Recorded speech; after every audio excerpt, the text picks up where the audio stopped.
Hello everybody, welcome to a new edition of The Good, The Bad and The Rugby. I hope you've all been well, hope you've been looking after each other. Thank you for the enormous amount of feedback we had on last week's show with the one, the only Mr. Martin Nonu. An absolute pleasure to roll with an All Black legend for an hour and a half or so, and unbelievably, the hot guests just keep on coming. I'm afraid I'm not referring to you this week, Tins, but it is the Scotland captain. 71 tests, 2 Lions tours, and one of the most electrifying players in the game at the moment. Hello, Mr. Mustard himself, Stuart Hogg. How are you? I'm very well, thanks, Alex. How are you guys? Yeah, I think we're living the dream, more or less. You're looking very schweff. You're looking very well. What's happening down southwest? Just enjoying life. It's good to have some sun for a change. Obviously, being brought up in Scotland, we don't get much of it. But since moving to Devon, we've had a fair amount of it. So, really, really enjoying it. Can we just talk about the hair? I was playing golf with you last year at the Celtic Manor when you had a shaved head and it was looking very red, scabby and sore. And obviously you and Danny got together and got a 2-for-1, right? And I feel sorry for the poor child who lost a hamster for that lip. Can we talk about it? Because you've gone from short to now it's just out of control. And Danny Kerr's like, oh, maybe I should cut it, the new lid. The guy who's only ever had a high and tight. And now look at you. Look at it, it's waving. Well, it's not actually. Synthetic strand is standing on end. I will be honest, yours is very, very good. I mean, you look well on it. Yeah, I've struggled over the last kind of few years. I've always said that it's my wife Gillian's fault. I had a full head of hair until I met her. I was going to say, is it Gillian's hair? I was going to say, that's true love.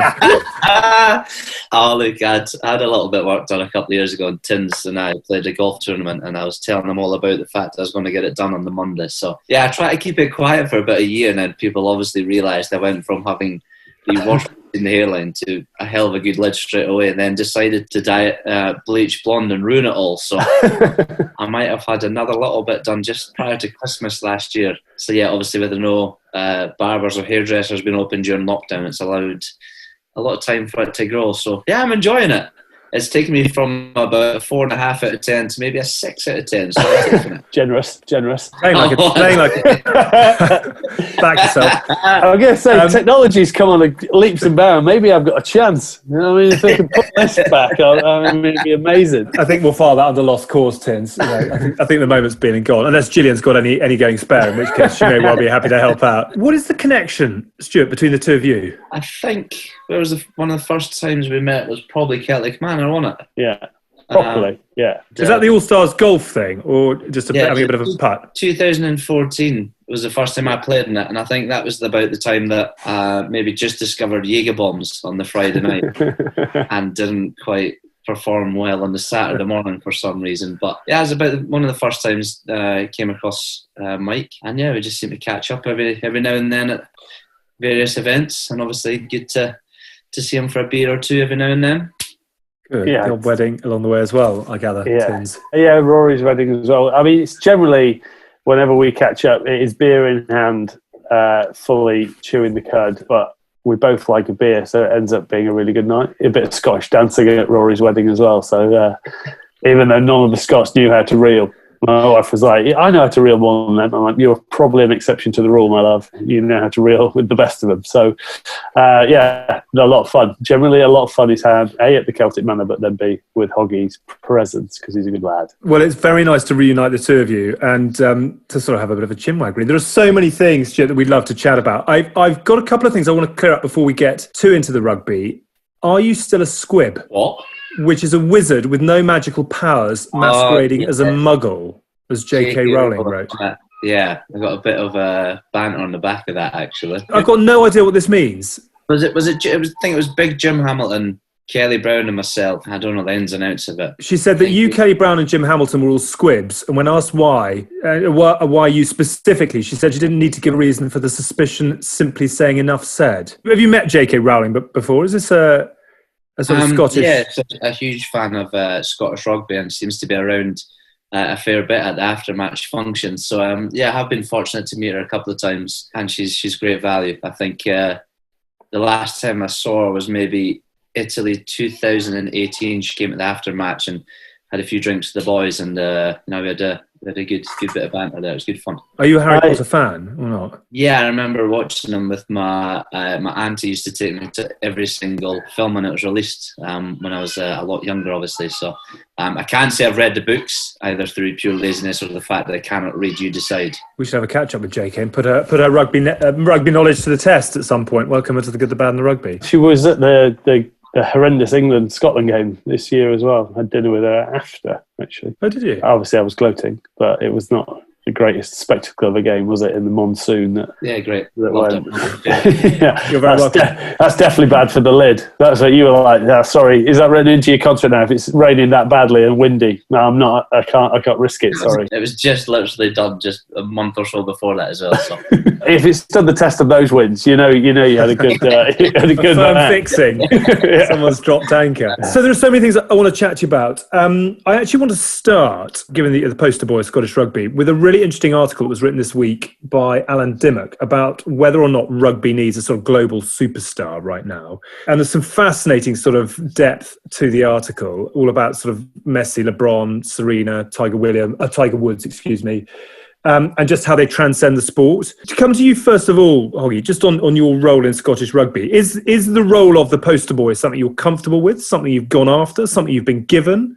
How does it sit with you to be, the icon at the moment? I think if you asked me when I was 19, 20, all I wanted to do was to be in the spotlight and try and be the kind of poster boy. Whereas you ask me nowadays, I'd rather just sit back and concentrate on the rugby. I think, old enough and ugly enough now to realise that if things are going well on the field, then you tend to be used off it a lot more. So for me, I just want to work hard, make sure I'm doing my job, and any added extras come with it. But definitely nowadays, I'd rather just kind of hide away. But with this lid, I might come back into it. You never know. It's a wonderful media handbook answer that. It's all about the team. It's not about me. I'm going to push you a bit more on it, though. I mean, when you were a young kid coming through, how intoxicating was it to be front and centre? Yeah, I think when you're that age, you're just full of confidence and you think that, you can take on the world. I think, I was kind of front and centre of the kind of, advertising for Scottish rugby or, that kind of bits and pieces. But yeah, I think, back then I was chuffed to be a part of it. I wanted to be it. I wanted to, if I wasn't involved in a photo shoot for the kit launch, I was disappointed. Whereas now you just see it as part of the job. You're used as, at the end of the day, it's a business. At the club and the country, it's still a business that you've got to be used in a certain way to be able to help sell jerseys, to be able to help pack out stadiums. So as long as the Chiefs, for instance, and for Scotland, as long as we're packing out stadiums, we're playing well, the added extras that come with it, you just got to kind of take it on the chin and get on with it, I guess, because at the end of the day, it is a business as well as playing rugby. There is an interesting conversation around that, because we had a chat at Rory's, because at Rory's wedding you were sort of leaving Glasgow and you were looking at what clubs you were going to, and you said to me that you hated rugby at the time. You felt there was so much expectation on your shoulders that you actually hated going out there. I did, and I was, if I was 31, 32 at the time, I'd have quite happily just walked away from the game because I didn't enjoy it at all. I was at the stage that, I felt a couple of years prior to that I was playing some of the best rugby I'd ever played. Got picked to go on the Lions tour in 2017. And then that injury kind of rocked me. It really did. Like, I fractured my eye socket. I had my shoulder reconstructed when I came back.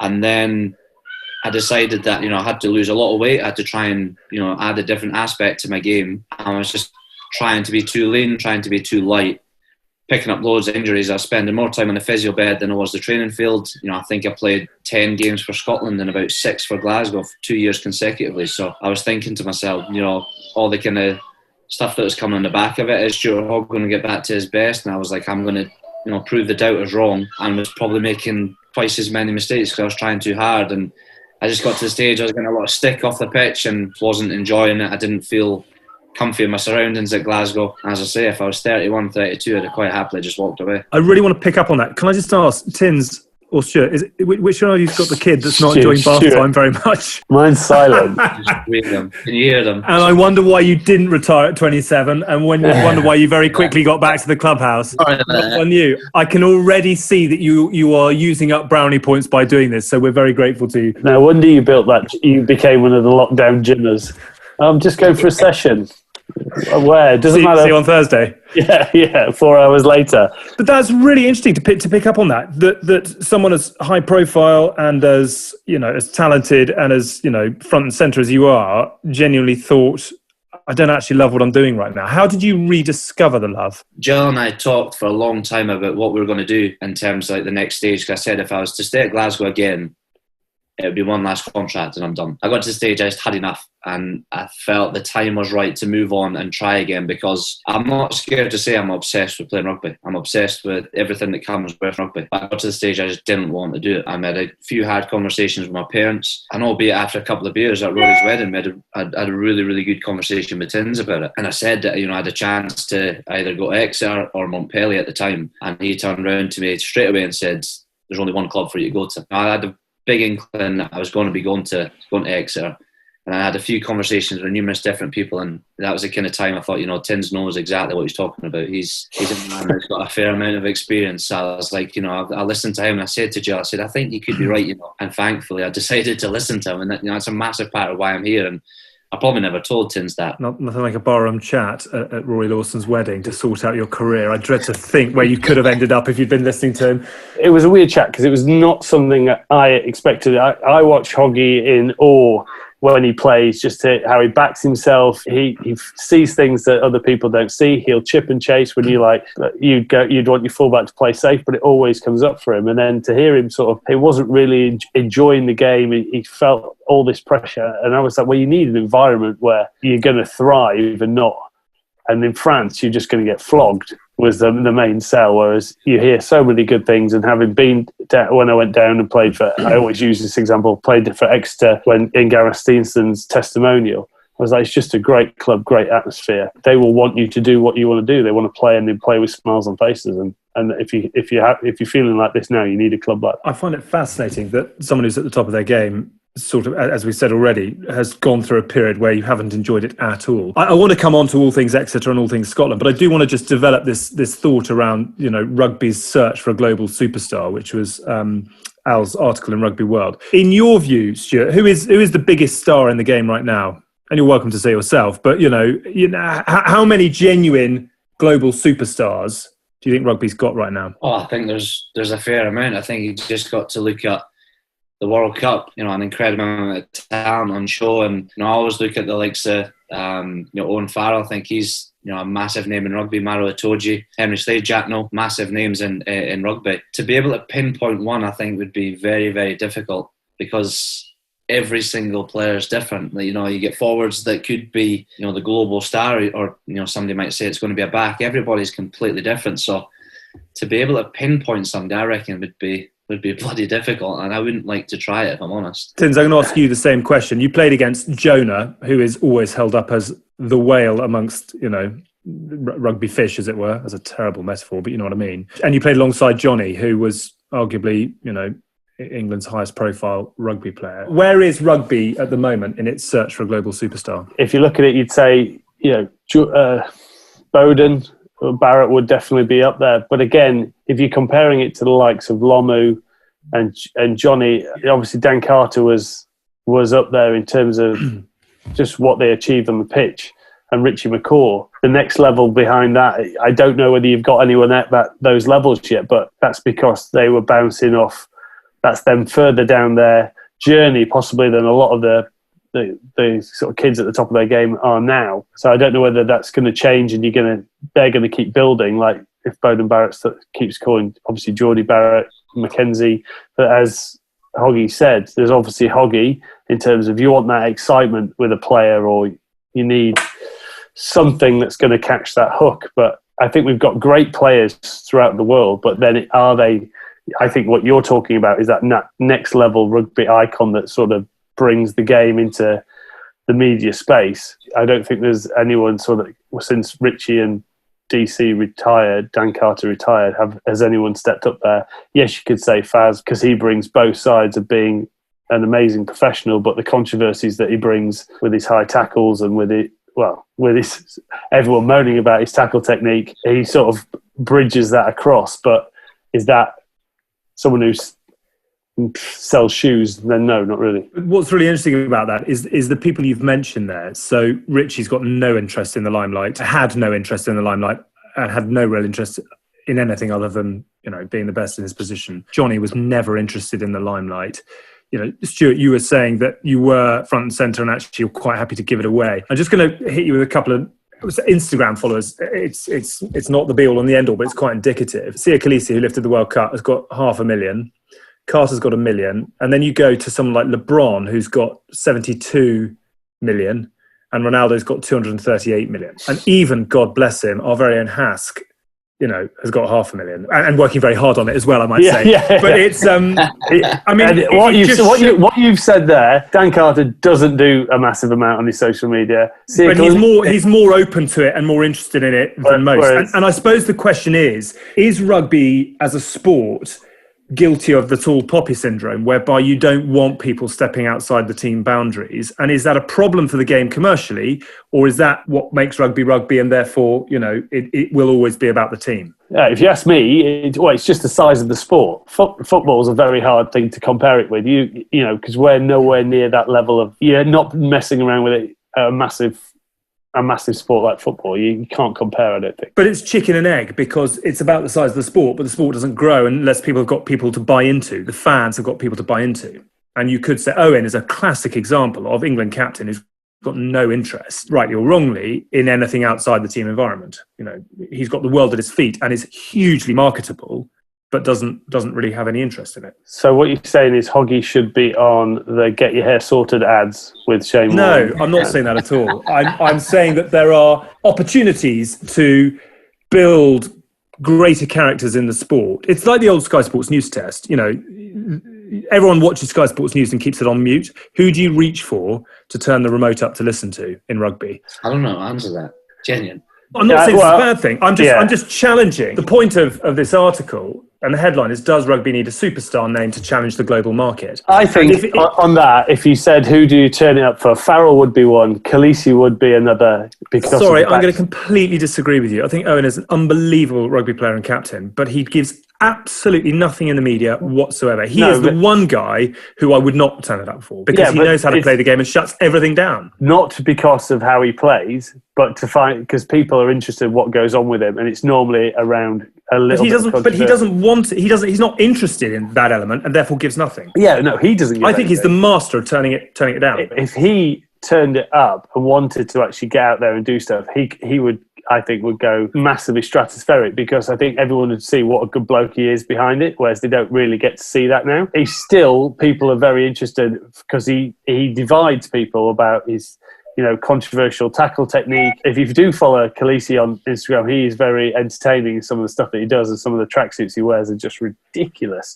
Khaleesi the Bear. And I think his journey, and he's going to embrace it. I think he'll only go bigger. He's with Rock Nation. I think he will be brilliant for the game, because he'll become appealing to other people who don't necessarily watch the game. And that's what we need to do to grow the game. I would sometimes say that rugby players are potentially reserved in what they're going to do at times because of the kind of backlash that can come with it. This is exactly the point. What is the backlash that you get? Oh, there's loads of different things. You could say one thing in the press that could set you up for failure. The problem nowadays is that, yes, we are all media trained and we have to say this, that and other, because we don't want to add pressure to ourselves or to the team or to the club or country, whatever it may be. And if you go one little bit out of line, you can get your arse handed to you for it in numerous different ways. Like, you could be set up to fail, and that's the last thing that boys want. The added pressure is there's enough on it. There's enough on yourself, on the team, that you're almost set up to fail if you say the wrong thing. And I think that's why sometimes people get bored of boys saying the exact same stuff time and time again. I was guilty of it during the Six Nations, doing the captain's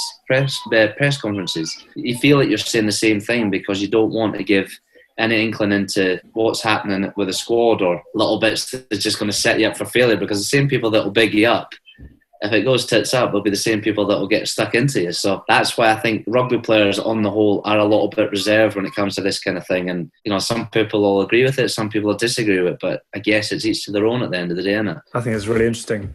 And I wonder how limiting it is. It's a very tricky one, because especially with rugby as well, and how professional rugby is, the boys are in a lot of the time. So unless you're just documenting what you're doing through the day, you've got to, generally with Instagram, unless you've got a massive sport, you know, I mean, you look at someone like Messi who's got 166 million followers, but he does nothing on it. He only follows 200 people and he's only done 600 posts. And he's not someone, I don't think, who's out there craving it. He doesn't seem to have loads of businesses that he's trying to promote. He just gets on and lets his football do the talking. But yeah, he still has 166 million. But he is the best player. Yes. But on the planet at the biggest sport. But then, yes, at the biggest sport. And that's the problem, is because you're not the biggest sport, you need... That is what you're basically saying, is people, we need to do creative things with our best players like Hoggy, who can score tries and wow. Anyone, if you put highlights of Hoggy's best tries on, people will watch it. You will get lots of thousands of views. But then, is that then going to expand to a bigger market that's out there without them having to do something that they don't really want to do? It's just the size of the sport, surely. Without the sport growing, the superstars don't lift above the sport, if you know what I mean. But I'd say you need the superstars to grow the sport. It's chicken and egg and chicken. One question on the media duties. Do you find it frustrating reading from a media handbook and parroting the lines that you're given? Would you love to go full Conor McGregor and, you know, broadside everyone you're playing against, or actually you're just quite happy to get it done and get on with it? I think there's a balance between it, if I'm honest. I think there's times that you just have to say what has to be said and get out of there, because none of us enjoy speaking to the press at all. Let's be honest. They just get in. They're asking you questions that you've heard time and time again. The exact same. How's the preparation been? You can only talk X amount on how the preparation's been going. And then you'll get the same question the week after. And then there'll be a different question comes in, and then they'll go back to the next question, which will be the previous question. You're like, well, you know, I'll be listening to what's been said, this, that, and that. The thing for me during the Six Nations was I wanted to get in, say what had to be said, back the boys up when it needed to be done, and then get out of there. The times that I had a little bit of fun would be after the game, in terms of, like, you know, the first couple of games, obviously, I left my hands at BT Murrayfield. So, you know, like I was happy to say that on the chin, because I knew I'd screwed up. There was nothing to do with the team. It was on me. I had a bit of fun with it. And then it came back time and time and time again. I think there's a balance. There's a balance between backing your mates up, backing the team up, making sure everything's spot on, but then chucking a little bit cat amongst the pigeons every now and then and seeing what happens. At the end of the day, you're sometimes just set up to fail, and the last thing I want is added pressure. Tins, do we need good answers which will lead to good questions, or do good questions lead to good answers? I think good questions lead to good answers. I think what we want looking in is players to have a little bit more, feel they have a little bit more freedom. But if you only do it one time and it backfires, then it becomes a nightmare for you. You know, what Dylan said about, if his press conference where he said about his concussion thing, and then suddenly Eddie's all over him. That's the reality of the team sport that we're in, is whenever you say something that the media can spin and put into controversy, then it's a bad place for you personally, because the coach will always say you've let the team down or something, and that's not really what you want. You want people with personalities to have a bit of fun and do that, and it's quite hard to get that balance. I'm not sure we've found any answers, but we've certainly asked a question or two. I'm sure there'll be others who. Well, what we just said, Hoggy, just be loose in all your press conferences. Just say Scotland are going to win everything. Obviously, come this autumn, all you need to do is say, we win all our games and the other guys lose. We win the Six Nations. It's a mathematical possibility. Yeah, but the problem is we've done that going into the World Cup. We said we're going to win the World Cup and we didn't even bloody qualify. So I'm not adding any pressure onto us ever again. Someone's got to light some fires in the sport. To be continued, very much so. Stuart, let's talk about you. Talk to me about you and rugby first of all. How did you get into it? What was the start point for you? I was brought up in a rugby family. My dad played all the way through, his younger days. Then he went into refereeing and refereed the Celtic League. It was back in the day, so the Pro 14 now. So I followed him around a fair bit.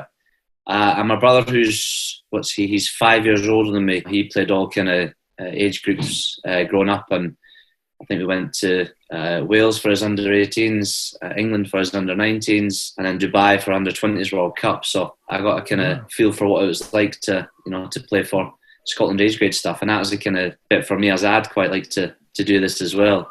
But like anything, I tried all the different sports growing up until I was about 16, until I got picked into Scotland under-17s actually. I was riding out in a racing yard. I was contemplating becoming a jockey. So for real? Yeah, everybody laughs at that now because of the way I look. But yeah, I was tiny. My first year in the academy when I was 17, I had 6 months out because my body couldn't keep up with with growing and adding on weight when I was lifting weights. So I had Osgood-Schlatter's disease in my knees. So I had 6 months of doing nothing. And then I kind of decided then, nah, rugby isn't really for me.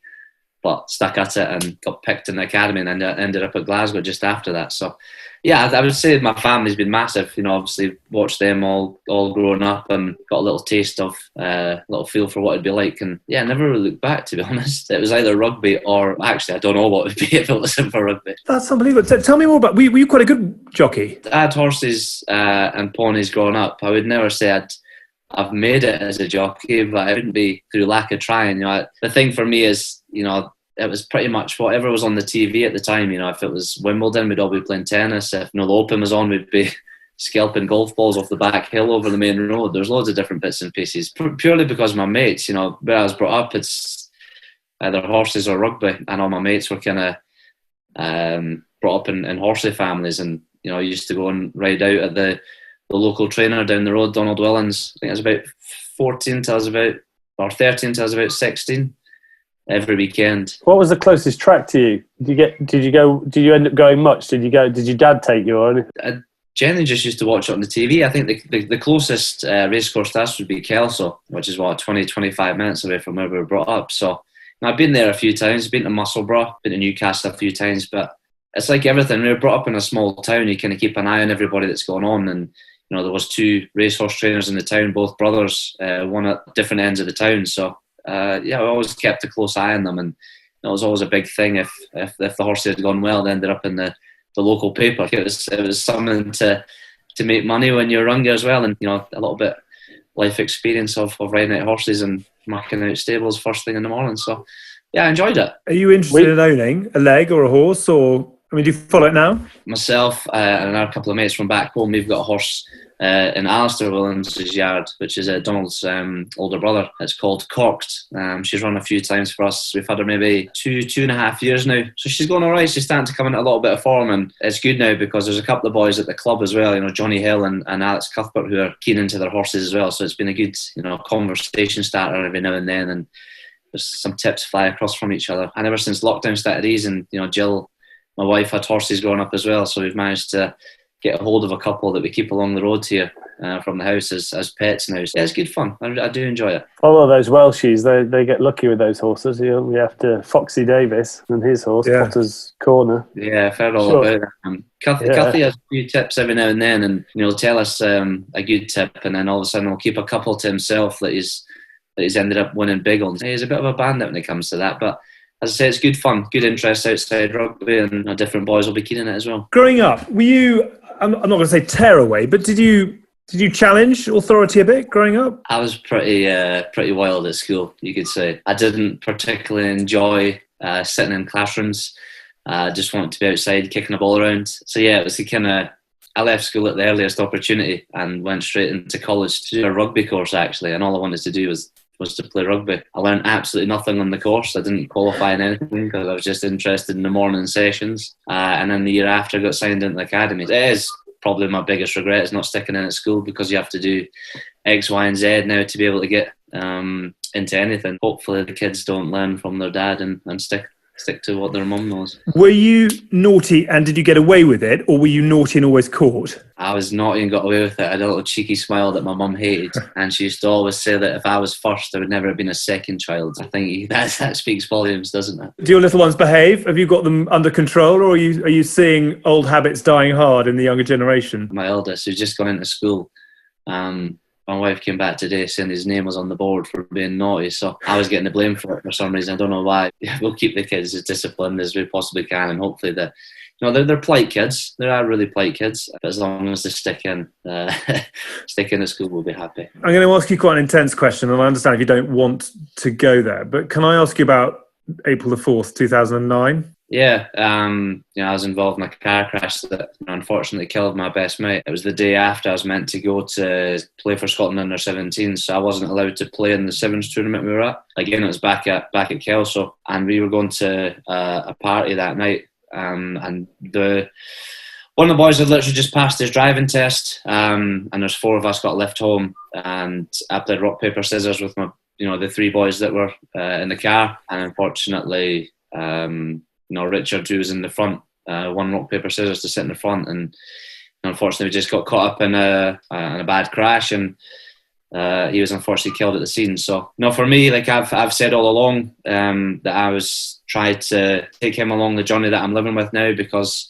he was such a terrific bloke, very, very talented, and could quite easily have been in my shoes. So, yeah, for me, I just want to try and honour him and make him and his family proud by taking them on the journey that I live, that I'm involved in, and every time I score a try, I make the W sign for him, which is his initials. So yeah, my first tattoo was his initials on my ribs. So yeah, miss him very much. Incredibly brave of you to tell that story, and I'm very grateful. Is it sort of one of those life-defining moments that you look back on now? Yeah, 100%. I think, as I say, I lost a best mate, but for Tommy and Sandra, they lost a son, and Emily and Matthew lost a brother. So, for me, I just want to try and be there for the family. Obviously, I don't see them as much as I'd like, but every opportunity, I've made a deal now that every time I'm home, I'll go and see them. So, they're a fantastic family, and obviously they lost a son and a brother. So, it's a sad time for us all. Does it ever creep in your mind? Do you ever think of like what if you'd have won that? I don't think of that because. Unfortunately, what's happened.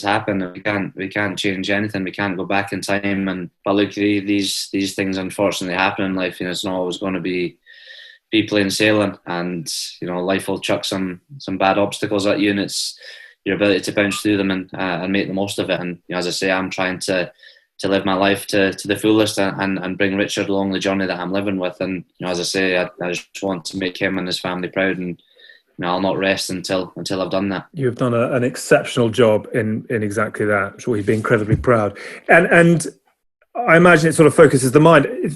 Things sort of happened very quickly for you at the start of your career. Do you ever look back now and wonder, Christ, it happened almost too quickly?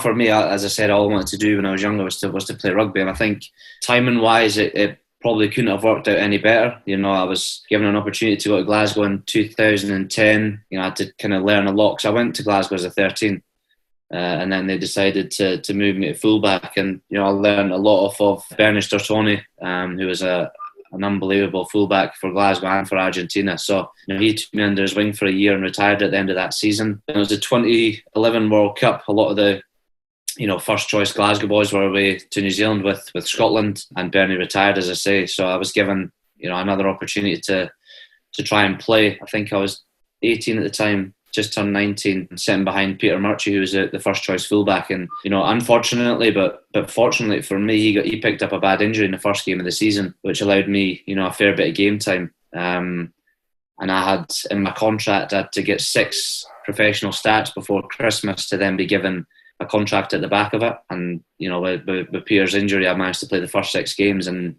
ended up playing the whole of that season, and got capped in the 2012 Six Nations. So it did happen really, really quickly, but I wouldn't change it. I think the only thing that I would change would be to maybe listen and not try and take on the world at the very, very beginning. I was young and naive, and looking back now, it's easy to say you change it. These things happen. As I say, it's the making of the man. I don't think you're the first young man in a hurry. Not only did you make your debut in 2012, but I think you scored. Did you score inside the first 10 minutes of your first cap? I played Wales 2 weeks earlier, second game of the Six Nations, and Roman Poit, unfortunately, said I knocked the ball on while I was going over the line. I know I've been known to do that in the past, but I genuinely didn't drop it this time. I didn't go the TMO, and the replay showed that I didn't drop it, so I could have scored on debut, but unfortunately it wasn't meant to be. But yeah, I got my first start the week or 2 weeks after against France at home, and I think it was Lee Jones at the time put me away in the corner in the 8th minute, and it's such a surreal moment to be able to score for your country. And I booted the ball away into the crowd where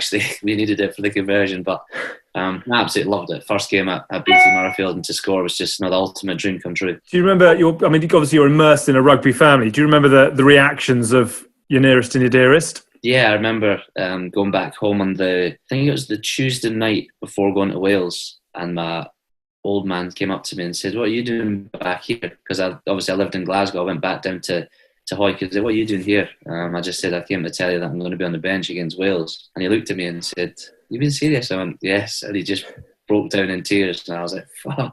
You can see how much it meant to me, but you can see how much it means to the family as well. And I was like, "Oh, this is what all the sacrifices you made as a kid and all the sacrifices that they made as well to get me to where I am. It was good to see how much it meant to them, and they have always been and will always be my number one supporters. And now that they've retired just in July past, I think they'll be at a lot of games when it's safe to do so. What was Robbo like? Obviously, Andy Robinson coached me right at the start and always tried to play mind games for early on, but then I think he went through a bit through his career where he relaxed off. What was he like when he first told you? Where did he tell you straight away, or did he play Jedi mind tricks on you before he let you know you were starting? He phoned me up a couple of days before the squad was going to be announced for the Six Nations camp, and I obviously didn't have Andy Robinson's number. Being 19, I was like, yeah, what's the point of having the Scotland coach's number? And he phoned me and he said, Stuart, it's Andy Robinson here. And I went, haha, good one, and hung up, thinking it was one of the boys taking the piss. And he phoned me back 2 minutes later, and he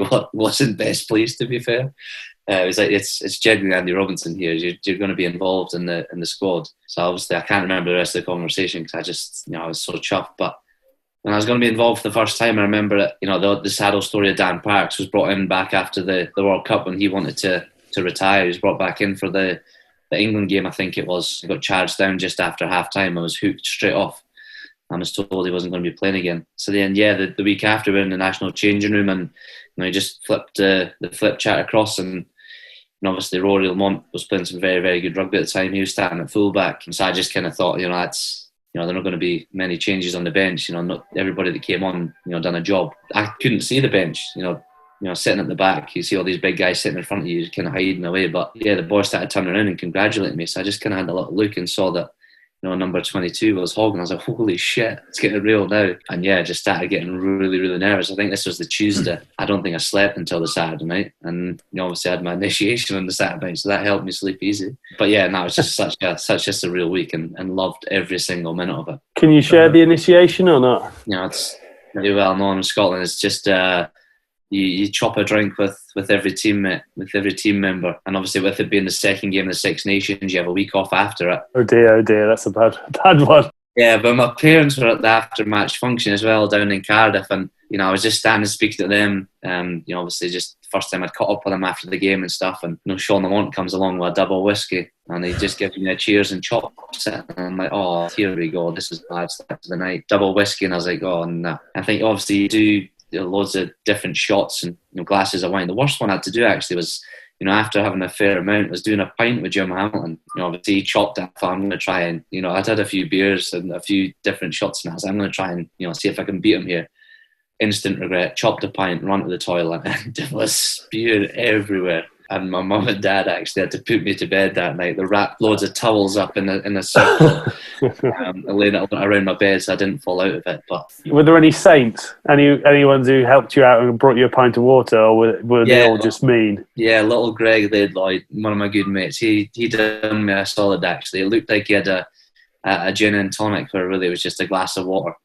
So he sorted me out a little bit there. He gave me maybe another 5 minutes. It was such a surreal day, and one of the best days of my life. So honestly, I had to sing and everything at night. Barring the fact we got beat, everything was perfect. I love the contrast for your old man, from tears of joy at his pride and son and heir representing his country, through to putting you to bed on the end of a 2 long session.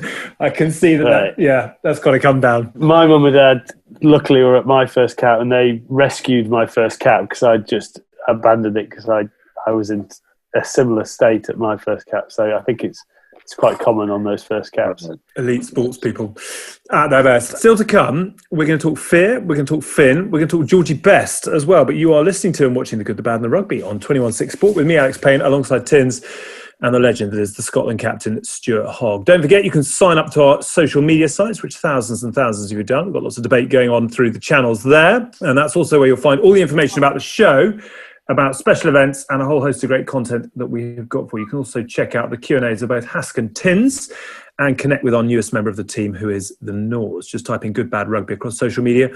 We are very easy to find. And we have a new friend to welcome to the squad this week as well. I think it's fair to say across the board that 2020 has been, well, let's just call it interesting at this point. Frankly, we could all do with a little cheering up from time to time. And we've got someone to put a smile on your face. We are delighted to welcome Beer 52 to the clan. They're offering 8 craft beers, sourced and curated from the best breweries on the planet for free for readers and viewers and listeners of The Good, the Bad and the Rugby. All you need to do is go to www.beer52.com/rugby.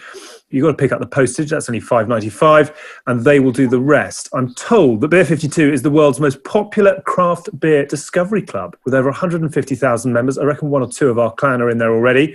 They will send you a brand new case every month. Each month's case has got a different theme. We've got previous themes, including New Zealand, South Africa, very acceptable, USA and Europe, I can see what they're doing there, and Korea, for those of you who like to go out on a bit of a limb. Tuck into whatever takes your fancy. As an independent British company, Beer 52 are passionate about UK craft beer scene. Buy British beef, support UK British beer, and they will be continuing to support this during what is a very difficult period for us all. If dark beer is not your thing, you can choose light beer as well. You get the idea. It comes with a fabulous award-winning magazine called Ferment and a tasty snack. Don't worry, if you change your mind, you can pause or cancel your account at any time. It literally is as simple as that. Go to beer52.com/rugby to get your first case of 8 beers for just under £6. beer52.com/the-rugby. I really hope you'll get involved. Life's too short not to. My name's Mike Tindall, and I approve this message. Nice to have them on board. Hopefully they're going to send you a little something, Tins. Light or dark? I'll go dark, actually. Hoggy? I think. I'd go light. Can we brew our own, and then can they ship us out? And we could have the good, the bad, and rugby choice. Yes, quite a good idea. Business planning in the middle Not of not just hat racking then. Yeah, I think we should be brewing a little bit of good, bad and rugby beer. In the meantime, Stuart, I want to pick up on the fact you mentioned a bit of an angry man at the start. Did you have quite good mentors to help you channel that into the efficient process you've got now? Yes and no. I think when you're young, you just think you know it all. You think you can get away with absolutely everything. And I think for me, the kind of turning point in everything was 2013, 2014 season.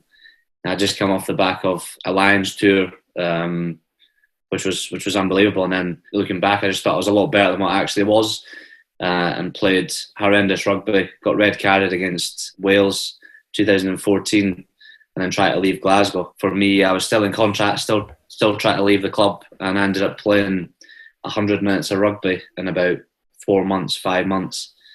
I played 60 minutes against Treviso, which back then was a guaranteed 5 points, and then Zebra the week after, which again was a guaranteed 5 points. And I absolutely, looking back, hated it. I missed out on playing in a final for Glasgow, and I was adamant during the summer that I was still going to be leaving.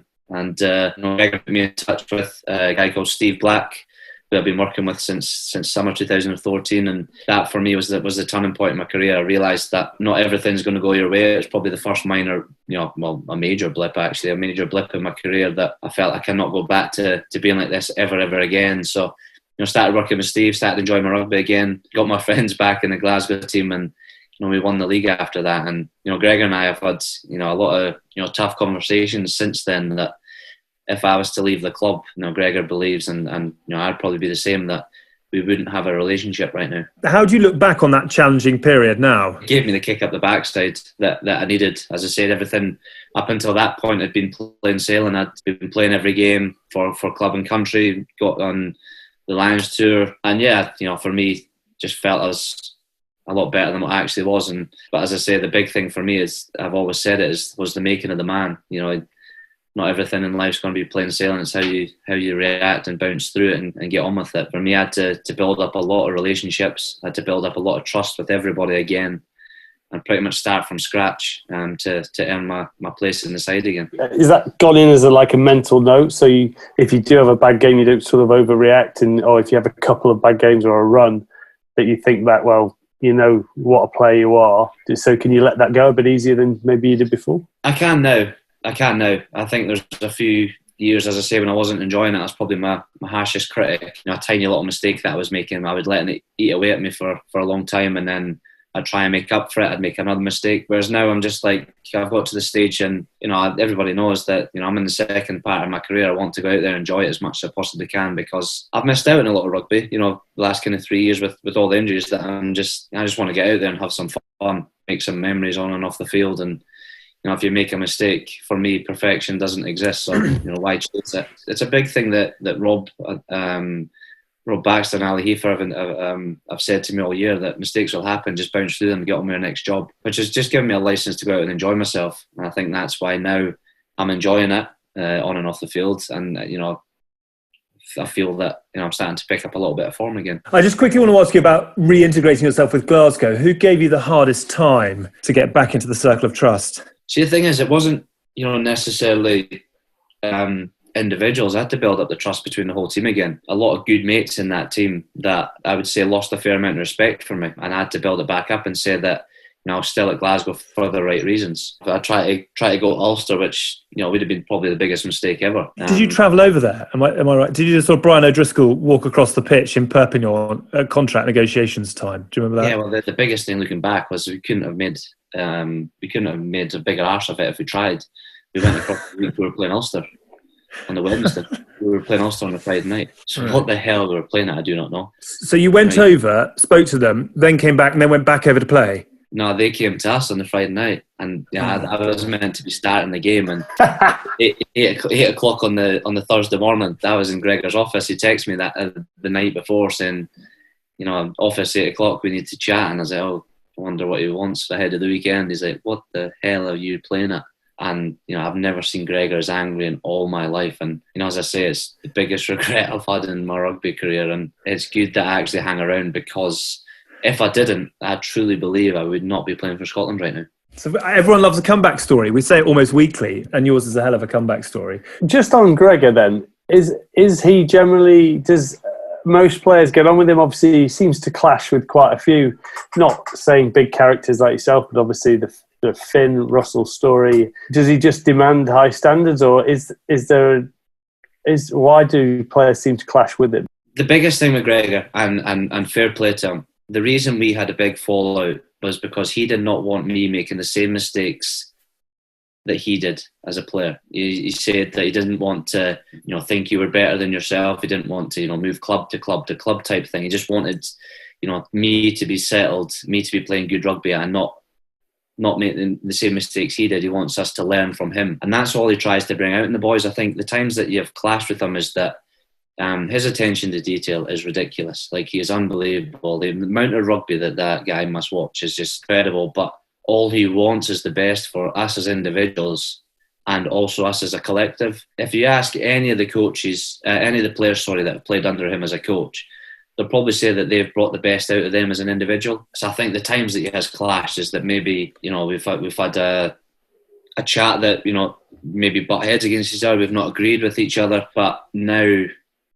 I think he's a lot better over the last kind of few years, that it turns more into a conversation than it does like an argument nowadays. Like, he'll say his reasons behind it. I would say my reasons behind it, and we don't butt heads anywhere near as much as we used to. And I think he is a coach that brings out the best in me and a lot of players. So yeah, like, as I say, like everything in life's a lesson, and maybe the approach that he had when he was a younger coach coming into the main job at Scottish Rugby, he's learned from that. He's big on saying that he's learned from his mistakes as well. So not everything's going to be perfect, but we're a damn sight better than what we used to be. I don't perceive him as a coach who clashes with his players that much. Having said that, the Fingate situation obviously blew up quite a lot. How tricky was that? And I think I'm right in saying that Finn sort of said that they've had the conversation now, and hopefully they're back on an even keel. Is that right? Yeah, Luke. Yeah, what's happened. We can't change anything. We've just got to get on with it. Mistakes were made from numerous different people that as I say, we can't change it. Just get on with it. I think the best thing that came of it, if we're being honest, is it gave Adam Hastings a lot of game time. It gave us competition for places in the 10 jersey, and gave Adam a good bit of experience. But in terms of Finn playing for Scotland again, like, I've been asked it several times, Finn Russell will play for Scotland again 100%, because he is quite possibly right at this minute the best 10 in the world. So he has to be playing a Scotland jersey. And I've spoken to Finn numerous times since then, and he's ready to come back in, and we're all ready to have him back in. So he'll be back. Does playing with someone like Finn keep you on his toes? Because I'm not entirely sure he often knows what he's going to do. So as someone in the wide channel, how do you play off him, and what are you looking for? Do you have cues that you're trying to bounce I think off? For me as a rugby player as well, when I'm playing some of the best rugby that I can play, is because I've got a guy like Finn Russell inside me. He reads the game, plays before things actually happen. The way that he communicates on the field, the way that he brings defences to him, he puts people through holes, little chip kicks out the backdoor passes. He's got everything. He is unbelievably chilled out as well, and it bugs me at times because I think, are you giving everything into a session? Where he is, but he's just, if he makes a mistake, he's just like, it's all right, I'll make up for it. And I'm like, well, that's no foresight. He's like, no, I'll make up for it. And he'll throw this ridiculous 30-yard pass out the back door, perfect position. I'm just like, that's just unfair. It's just unfair. But yeah, like, look, from my point of view and for a Scottish Rugby point of view, he has to play for us 100%. I wanted to ask about you personally and about assuming the captaincy. How comfortable are you in that role? I'm really enjoying it. I'm enjoying the challenges that come alongside captaining the team. I think for me, I've been involved since the last World Cup, 2015, within the leadership group, and there's only a handful of us that have been there throughout the whole time. And it's something that I'm incredibly passionate about, is playing for Scotland and making a difference. And I just felt things over the last couple of years. We had changed captain a few times. Greg was captain, then John Barclay, and went to Stuart McInally ahead of the World Cup. And I just felt like we needed some stability in that area. They're all fantastic leaders, but Greg, if came off the back of a few injuries, wasn't first choice scrum half. Barks, very, very similarly, he was in the team and then he was out of the team. Rambo during the World Cup as well, like a fantastic leader. They're all unbelievable. They've all given absolutely everything to Scotland. But then when it came to the biggest game of the World Cup, like, our captain wasn't playing, he wasn't starting. So I just felt something, it might be wrong of me to say that, I just felt something wasn't quite right, and I wanted to be in a position to make a difference. And I asked Gregor, he always, as I said earlier, he's always keen to learn and improve, and he asked us what he felt worked for us during the World Cup and what he felt we could improve on. And I said, look, what's your take on leadership moving forward? And he asked me the exact same question. I said, well, look, if there was ever an opportunity that I could captain the side, then I'd be more than willing to put my hand up and try and take us forward, because, as I said, I'm incredibly passionate about playing for Scotland and I want to make a difference. Whether I'm the right man for the job, I don't know, but it's not going to be through lack of trying to make an effort. Were you just thinking about the extra shuttles to get to the referee, and you thought, I might get a bit more mileage up on my stats? It's difficult to captain from fullback. You're a long way from the action, so you're still going to have to rely on your guys, right? It is indeed, and I think that's the biggest thing we've learned from the leadership group, is we narrowed it down to 4 going into the Six Nations, and I think it's probably one of the best things that have happened. For me, during the week, it's not just the captain that speaks all the time. You'll ask everybody to have an input, because it's key that everybody has a voice and everything. I think in terms of leadership group, we'd almost take a day in the week to lead. What is the point? Let's be honest. What is the point on a Tuesday physical defence session? Me as a fullback standing talking about making dominant tackles, because I don't make dominant tackles. I don't make tackles. Let's be honest. So what's the point in me leading that day? So I'd leave it to Fraz Bowen or to Rambo McInally, boys that are right in amongst it. And it was the same when it came to games. Like, we'd always have the conversation, before with the referee, that if there's anything happening in the scrums or the mauls or the breakdown, let's not drag me in for fullback. Speak to whoever's starting the hooker, because I'll make everything run quicker, because I have no idea what goes on in the scrum, what goes on in the maul. Give it to boys that have a rough idea. And I think we complemented and bounced off each other really quite well during the Six Nations. And I'm new to being captain, but in terms of what I've done differently, I've probably not done a whole lot differently in my approach to things. And for me, it's hopefully I'm given another opportunity when it comes to the autumn, and we can just continue to bounce off each other and make sure we're progressing as a nation. Are you William Wallace in the changing room, or are you quite a forensic scientist in terms of final messages? I try and make everything as natural as possible, but at times I have been looking little bits and pieces. I speak to Al Kellogg a huge amount, who's a good mate of mine, and he was a fantastic leader. I speak to Greg Laidlaw a fair bit before the Six Nations as well. And I've learned a lot from these guys on and off the field over the last few years. And you just try and take little bits and pieces that you've learned from them, but add your little twist to it as well. Like, I'm not going to be one for motivating people. I'll say a little bit here and there, but I want my leadership to be in a way that they follow me on the field, with the way that I perform, the way that I go about my work on on a daily basis, and that's the kind of standard that I want to try and set, which has been reached for years.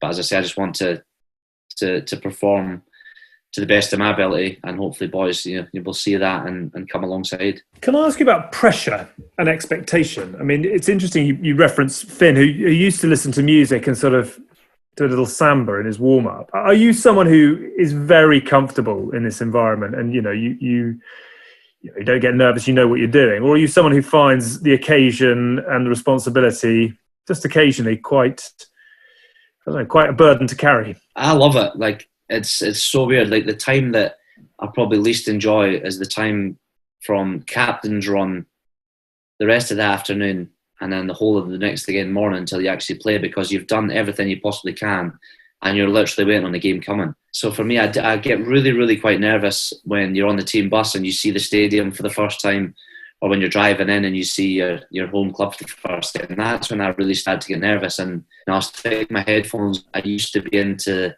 the big head banging music and get myself psyched up, and then realised that didn't work for me. So I'm pretty chilled out. I just listen to music, try and have a laugh, if I'm honest. The biggest thing I've learned is, who likes to keep themselves to themselves and who likes to have a little bit of banter in the changing room. So yeah, I try and, muck about as much as I possibly can, but then understand that when it comes to go time, then, I'm on the money. But yeah, the more and more that I think about it, the more that I start to get worried and nervous. And that's when you start to, make a few mistakes early doors, whereas you kind of chill out and start looking forward to it and enjoying an opportunity to express yourself again. Who are the worst to be around in terms of intensity, nerves, incapable of sort of handling the pressures that come? I try and avoid Johnny Gray as much as I possibly can, and I've told all the Chiefs boys about him, because that guy for a stage used to do his line-out strapping about 3 or 4 times before actually playing. He'd do his line-out strap and ask his lifters what it was like. They would say it was be perfect, and then he'd take it all off again. He'd have about 3 pairs of boots ready for him, to go onto the pitch and stuff. So I try and avoid him, but I'll ask him every now and then if he's all right. But you tend to know the boys that you sit around. So for me now, it's obviously the changing room being a lot different with the COVID, rules. I think, Jack Noel and I sit away in the corner and we just have a little conversation, and all of a sudden I'll be speaking to him, thinking I'll be doing my tape or my boots or whatever, and I'll be sitting speaking away to him. He's not replying. I'm like, what a rude bugger. And then realise he's sitting with his headphones on. He's had enough of me. So, yeah, I try and stay chilled out. Like, look forward to the occasion as opposed to getting nervous for him. You're safe with Jack Noel as long as he hasn't axed you from following you on your social media yet, like he did to Slady. As long as you keep that reasonable, he'll keep following you, keep talking to you. Yeah, that's because Slady turned into a personal trainer during lockdown, didn't he? He was telling everybody all about his sessions and the fact he had a home gym and he was doing all this running and all that. And he was getting all these kind of rugby superstars doing all the sessions and all the Joe public jumping onto it. So obviously that got a bit annoying after a little while. So Knowlesy unfollowed him, and I think he took it to heart for a bit, in fairness. But I think they're back now following each other. So I was going to say, how was your lockdown? How was your lockdown training? Are you pretty good at training? Do you look forward to training? Or so the first couple of weeks, I had a little bit, a few bits and pieces in terms of gym wear in the garage, and then I was like, do you know what? Like, I'm not one for being a manly man who has, all the toolboxes of the day and all this, that, and hides away in the garage and, builds stuff like that. That's just not me. So I had my garage renovated into a gym, spent a fair bit of money getting the full shebang, and head there for about 3 hours a day. So my missus was like, how long does a gym session normally last? So I would say, guaranteed, probably 2.5, 3 hours every day. I said sometimes I'll be in there twice a day, depending on if I've got rehab or etc. Obviously, the first couple of weeks, we didn't know how long lockdown was going to last. So I was training really quite hard. I was enjoying it. I'm hiding away for, as I say, about 3 hours. I do my gym session in just over an hour and a quarter, sit and watch a film or something on Netflix. Yeah. Recovery, darling. Well, absolutely. I just. Jill walked in one day and I had the stretch band around the legs, stretching the hammies whilst watching Netflix. I said, look, it's recovery. This is part of it. So I kind of got away with it. And 4 or 5 weeks into it, Jill actually started jumping in and training in the gym with me. So the sessions went from, being 3 hours long to 45 minutes chips. And fortunate and glad that I managed to get all that done, because I'd have probably gone insane if it wasn't for my trainer. I really enjoy looking after my body, trying to get the best out of myself. So it was good to hide away and get some good, valuable training in. I know there was obviously a wonderful culture at Glasgow, and actually I remember covering your pro. I can't remember if it was Pro 12. I think it was Pro 12 when you won it. Or was it Pro 14 against Munster? Pro 12. It was Pro 12. Yeah, it was a wonderful story. It was a great day. But I'm just interested how moving to Exeter has sort of, I suppose, changed your outlook at all. Have you found a sort of new lease of life and love for the game because of the way they do things down Chiefs Way? 100%. I had the opportunity to come here in 2017, and just with the timing, we had just had our second kid, so we felt the timing just wasn't quite right to move on.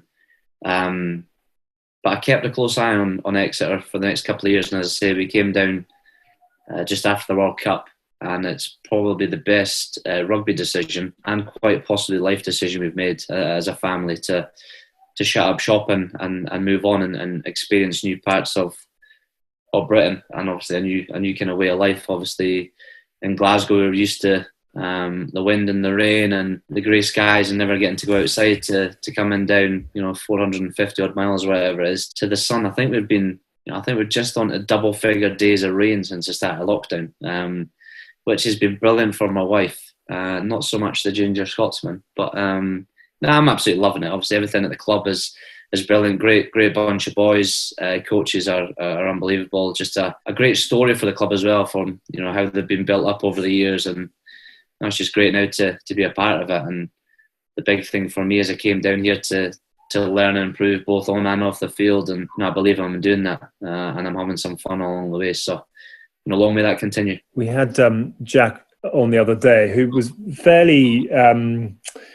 Well, he just basically called his head coach Baxter, which I thought was a fairly sort of a fairly formal way of going about chatting with your head coach. Talk us through Rob and his outlook, and how perhaps he's helped you with your game. He's been brilliant. He just instills a huge amount of confidence and belief in us all. He makes us go out there and show our individual talents. He's massive on chasing highlight moments for you as an individual, because if you're doing that, then you're making the team tick. So for me, it could be a line break or a clearance kick or whatever it may be. You get little highlights added to your analysis. So no, I love it. I love the fact, my first game against Bath, a wet and windy Friday night, and we were absolutely diabolical in the first half, and I was expecting to go in to get an absolute bollocking. And he just said, "Look, lads, we've been the best team for 35 minutes there. We switched off for the last 5 and they've scored. They're ahead, but I can feel it. It's going to come. We're going to be all right." And I was looking at the boys going, is he serious? He's not going to give us a bollocking. And they were saying that's it. And we got beaten that game. And he's like, "Look, lads, it's a long old season. We've got 20 odd games to go.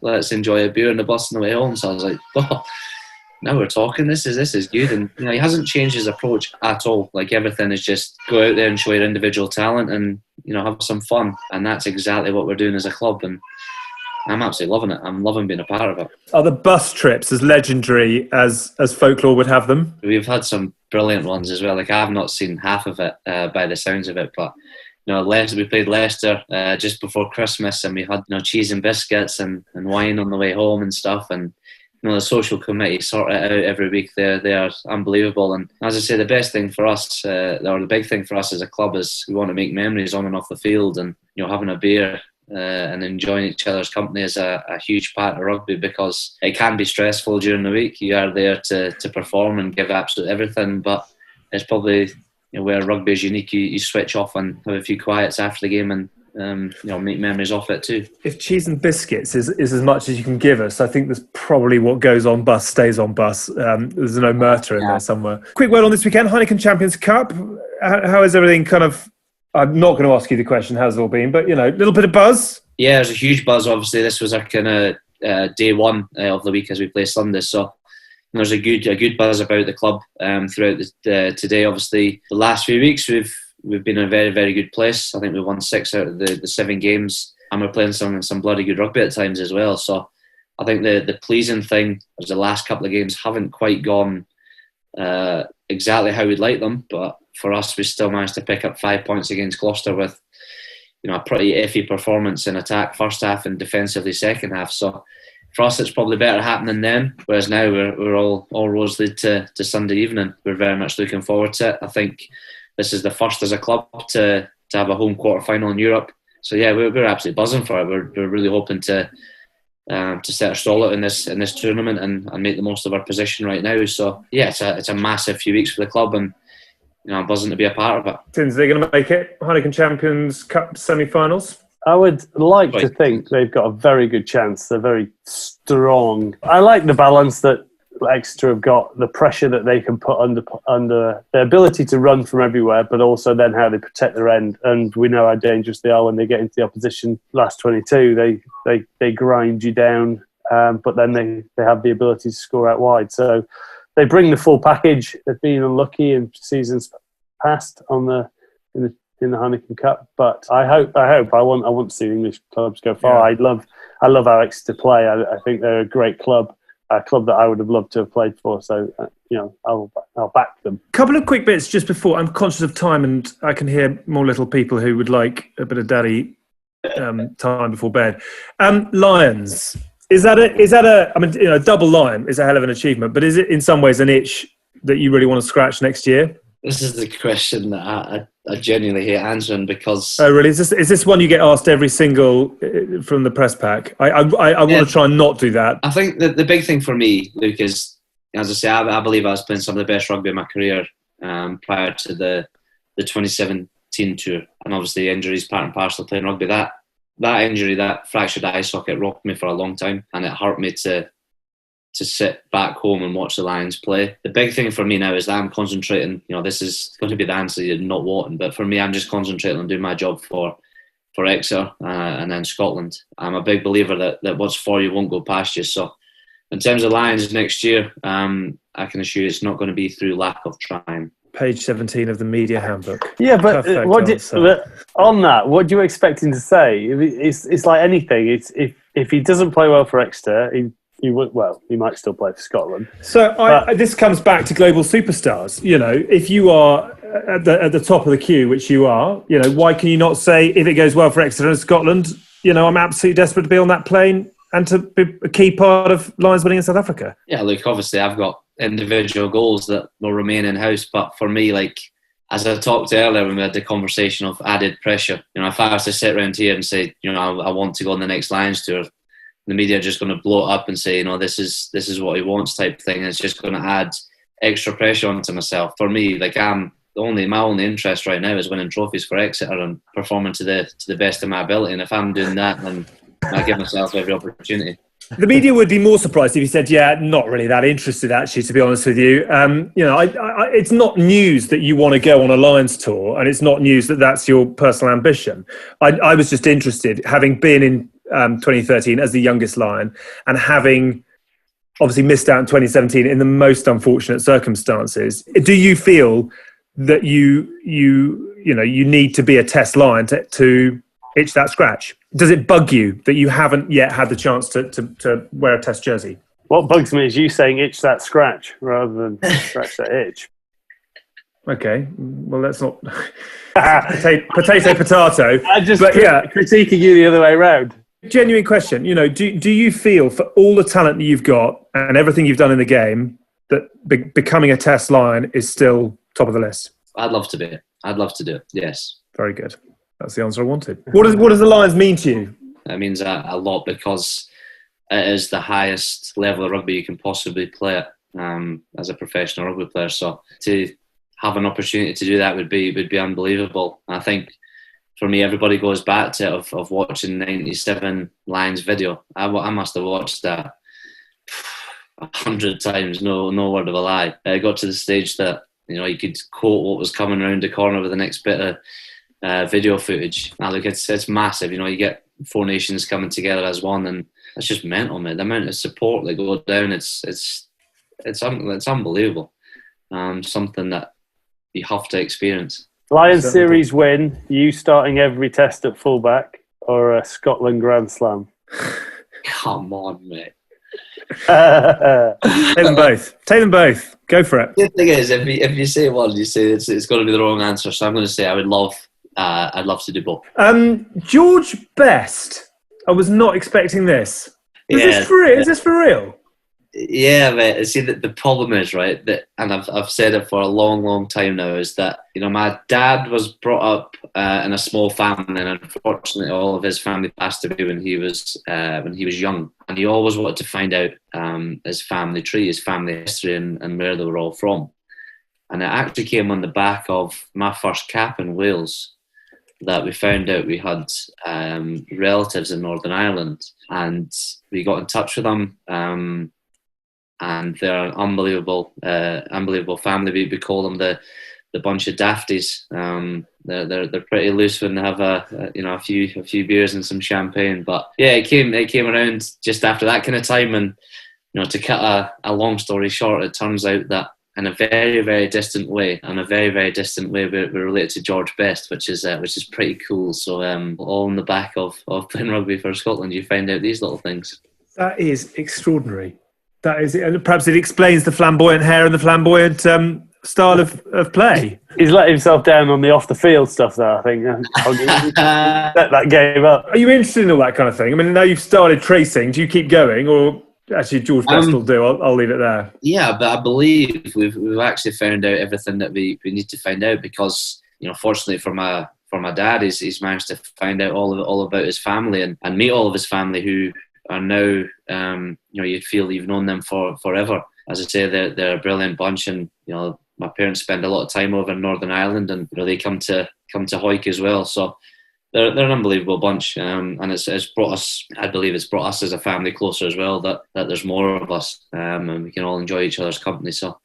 It's very special for my old man, especially. Obviously, big game this weekend. What do you got the next couple of days? Obviously, you've got a bit of grovelling to do with Jill, and you've got to go and sellotape your kids into bed, but otherwise just sort of rolling into the weekend. Yeah, so our schedule, we go 3 days in a bounce. So this is our kind of our big session tomorrow, and same again on Wednesday, and then we'll kind of taper it down after that. So yeah, a lot of detail, a lot of learnings to be done tomorrow, and we'll just start gearing up for the weekend to be ready to tear into Northampton. It's going to be a big challenge for us, but one that we believe we're ready for, and these are the games you want to be involved in. So there could be some disappointed boys tomorrow when the team's named, but yeah, we'll all get behind each other and get ready to go.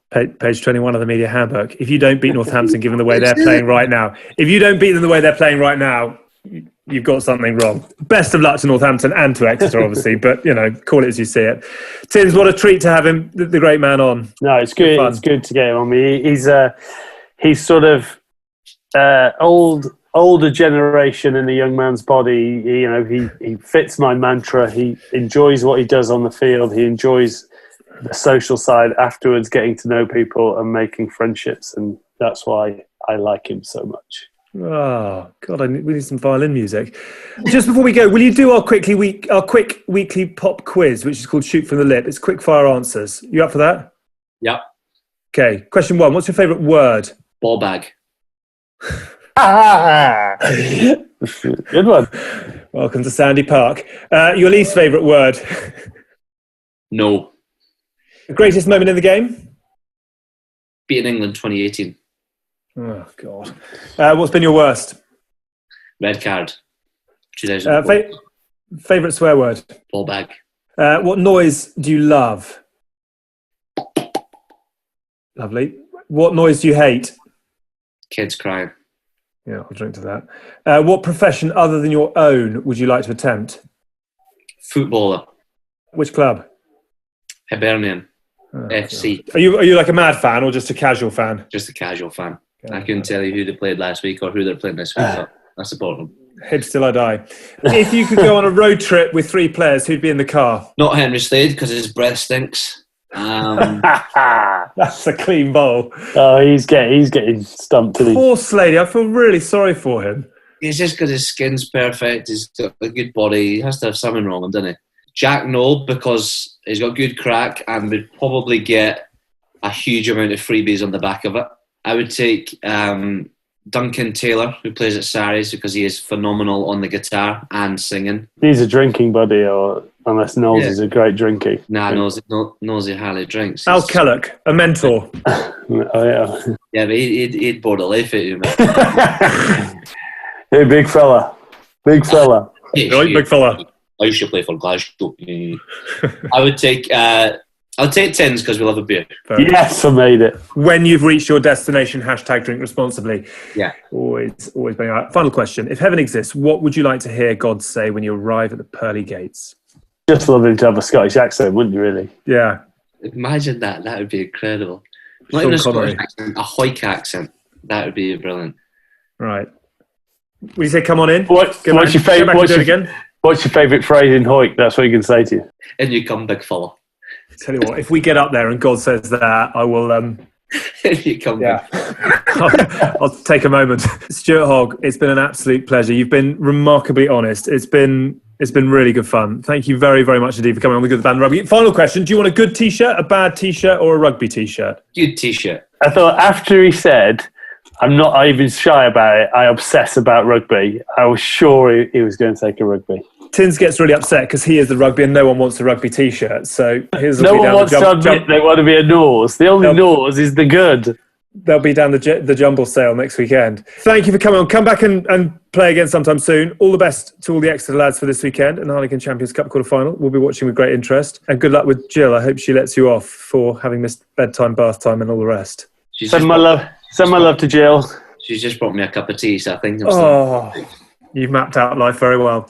Hoggy, thank you. A lot of fun. Look after yourself. Go well. And we'll catch up again soon, I hope. Ladies and gents, what a superstar. That is it for this week. Thank you for watching and thank you for listening to The Good, the Bad and the Rugby. Please subscribe on YouTube and wherever it is that you get your podcasts. Just type in Good, Bad Rugby and do leave us a review as well. One or two of you are getting quite stuck in at the moment. Be kind. Thank you to Tins. Thank you to Stuart Hogg. We'll be back in 7 days' time with another fantastic guest. More clues via our social channels. And from us, bye for now.